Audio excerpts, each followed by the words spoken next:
व्यक्तिनामे असतील, ग्रंथनामे असतील, शीर्षक असेल व असे काही सुटे रस्वांत तत्सम शब्द असतील ते मराठीत लिहित असताना कसं लिहायचे, दीर्घांत लिहायची आहेत.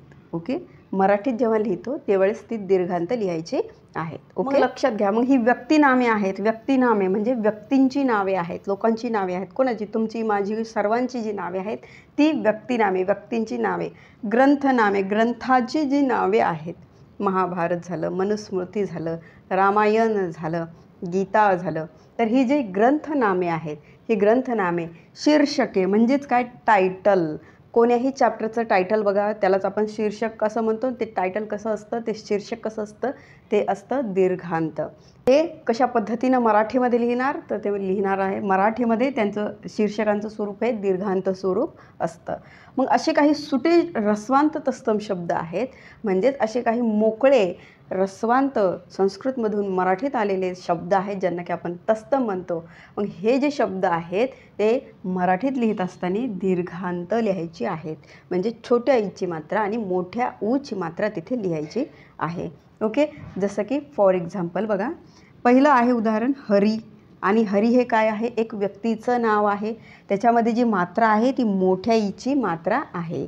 ओके, मनुस्मृती हे काय आहे, एका ग्रंथाचं नाव आहे आणि ह्याची जी शेवटच्या अक्षराची जी मात्रा आहे ती मोठी आहे. मग अशी ग्रंथनामे आहेत ज्यांची की मराठीत त्यांचं स्वरूप लिहायचं आहे, तर ते कसं लिहिणार आहे, आपण दीर्घांत लिहिणार आहे.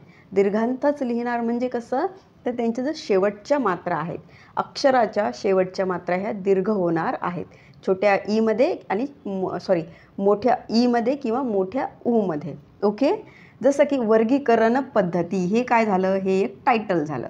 कोणाचं टायटल झालं, शीर्षक आहे विषयांचं, कोणत्या तरी विषयांचं ज्याच्यामध्ये की वर्गीकरण केलेलं आहे. मग त्याच्या शेवटी काय आहे, मोठ्या ईची मात्रा आहे. मग हे काय झालं, मराठीमध्ये त्याचं आपण काय केलं, दीर्घांत स्वरूप केलेलं आहे. जसं की कुलगुरू, हे कुलगुरू काय आहे, हा एक असा मोकळा सुटा शब्द आहे जो की संस्कृतमधून मराठीत आलेला आहे, तो तत्सम शब्द आहे. मग त्यातील जो र शेवटचा जो शब्द आहे रू, त्या र मध्ये जी ऊची मात्रा आहे ती कशी आहे, मोठ्या ऊची मात्रा आहे. ओके, आलं लक्षामध्ये तुमच्या. जसं की शीर्षक आहे विभक्ती, जी की आपल्या मराठी व्याकरणाच्या मध्येही आपल्याला पाहायला मिळतं. मग ही जी विभक्ती आहे जी की काय आहे, शीर्षक आहे. ते शीर्षक कशा पद्धतीने लिहिलेलं आहे, मराठीमध्ये दीर्घांत स्वरूपामध्ये लिहिलेलं आहे, त्याच्यामध्ये मोठ्या ईची मात्रा आहे.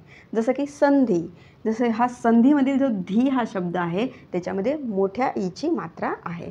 मग कशा पद्धतीनं की एखाद्या व्यक्तीचं नाव किंवा ग्रंथाचं नाव किंवा शीर्षक असेल, टायटल असेल किंवा असे काही सुटे शब्द असतील जे की संस्कृतमधून मराठीत आलेले असतील, असे जे तत्सम शब्द आहेत त्या शब्दांचं स्वरूप मराठीमध्ये लिहित असताना दीर्घ लिहायचं आहे.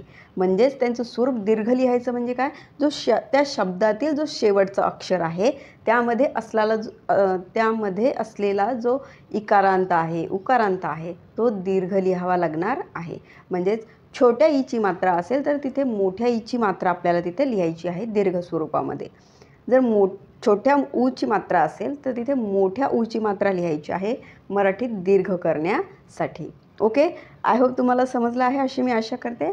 आता नेक्स्ट जो नियम आहे तो नियम पाहूया आपण. तो नियम काय सांगतो, चौथ्या नियमामध्ये म्हणतात की समासातील जे शब्द आहेत, पहिले नियम वाचून घेऊ. ओके, समासातील जे शब्द आहे ते शब्द लिहित असताना समासातील पूर्वपद हे तत्सम रस्वांत असेल तर ते पूर्वपद रस्वांतच लिहावे आणि जर ते पूर्वपद दीर्घांत असेल तर ते दीर्घांतच लिहावे.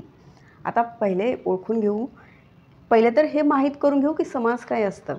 समास असं असतं की ज्यामध्ये एक शब्द बनलेला आहे. तो शब्द कशापासून बनलेला आहे, एक शब्द आहे जो दोन शब्दांपासून बनलेला आहे, तो एक पूर्ण शब्द असतो.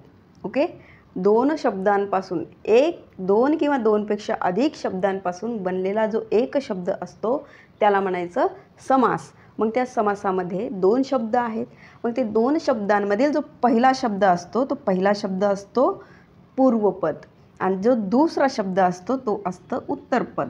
ओके, हे झालं दुसरा शब्द ज्याला की उत्तरपद म्हणतात आणि हा झाला पहिला शब्द. ओके, ज्याला की पूर्वपद असे म्हणतात. ही बेसिक कन्सेप्ट आपण समास या चॅप्टरमध्ये बघितलेली आहे. याविषयी जर तुम्हाला अधिक माहिती घ्यायची असेल, डीप माहिती घ्यायची असेल, तर मराठी व्याकरणाच्या प्लेलिस्टमध्ये तुम्हाला तो व्हिडिओ मिळून जाईल. तो व्हिडिओ तुम्ही नक्की पहा.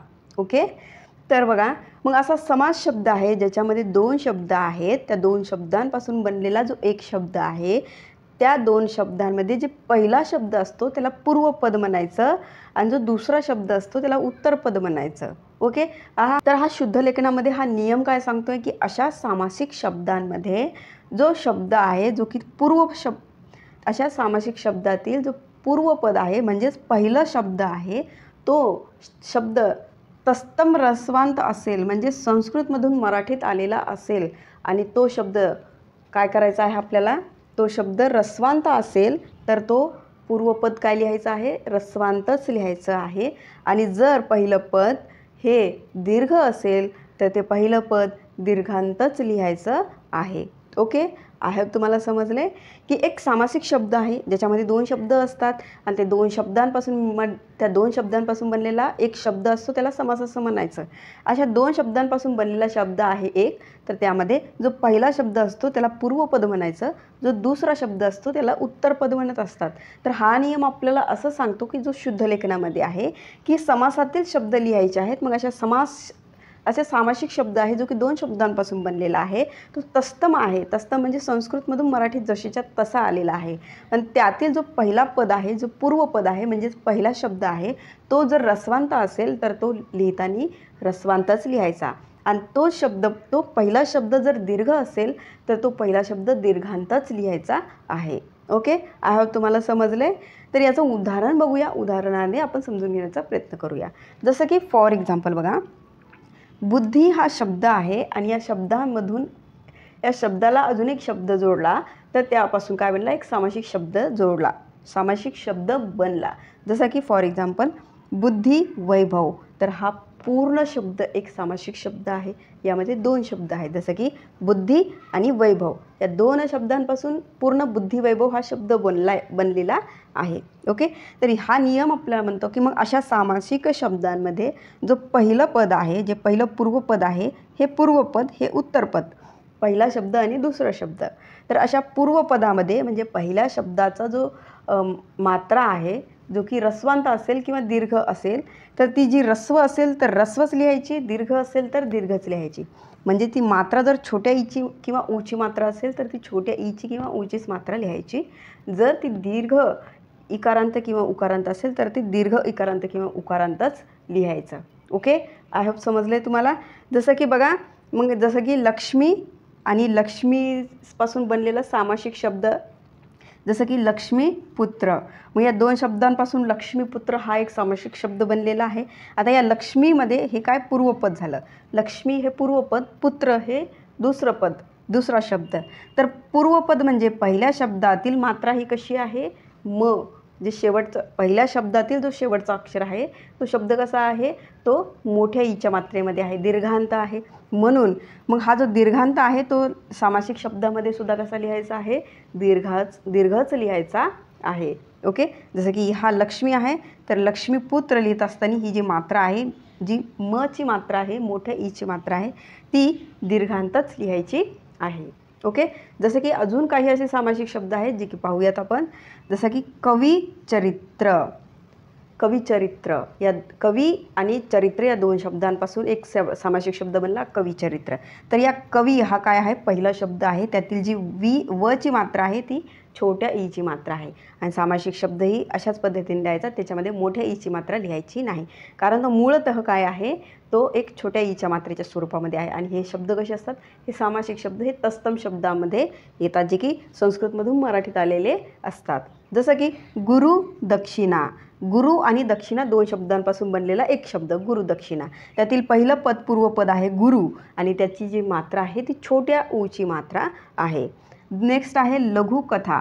तर या लघु आणि कथापासून बनलेला आहे लघुकथा. तर पूर्वपद आहे लघु, उत्तरपद आहे कथा. तर यामध्ये जो लघु हा शब्द आहे त्याची मात्रा आहे छोट्या ऊची मात्रा. आणि सामासिक शब्द तयार करत असतानाही म्हणजे अशा लघु शब्दामध्ये दुसरा शब्द आपण ॲड केलेला आहे. कथा हा शब्द तिथे जोडलेला आहे आणि लघुकथा हा समास शब्द बनलेला आहे. पण हा समास शब्द बनत असताना सुद्धा काय झालेला आहे की जी ऊची मात्रा आहे, घ मधील जी छोट्या ऊची मात्रा आहे ती जशास तशीच राहणार आहे. इथे रस्वांत आहे तर ती रस्वांतच राहणार आहे. ओके, जसं की हरी कृपा. हरी हा पूर्वपद आहे, त्याची मात्रा छोट्या ईची मात्रा आहे आणि ते ॲज इट इज जसंच तसं तिथे छोट्या ईच्या मात्रेच्या स्वरूपामध्येच तिथे लिहिलेलं आहे. नेक्स्ट आहे वधू वर.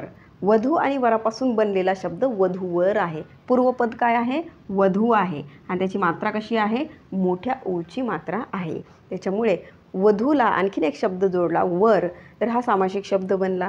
तर हा सामासिक शब्द बनत असताना सुद्धा त्या वधूची जी मात्रा आहे, जी की मोठ्या ऊची मात्रा आहे, त्यामध्ये बदल झालेला नाही. तो जशास तसा लिहिलेला आहे. दीर्घ आहे तर दीर्घच लिहिलेला आहे. नेक्स्ट आहे भू आणि गोल.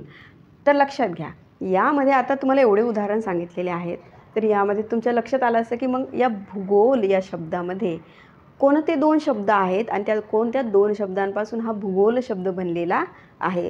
जर तुमच्या लक्षात येत असेल तर नक्की आपल्या कमेंट बॉक्समध्ये कमेंट करून सांगा. आणि या भूगोलमध्ये जी मात्रा आहे, जी पूर्वपदाची मात्रा आहे, ती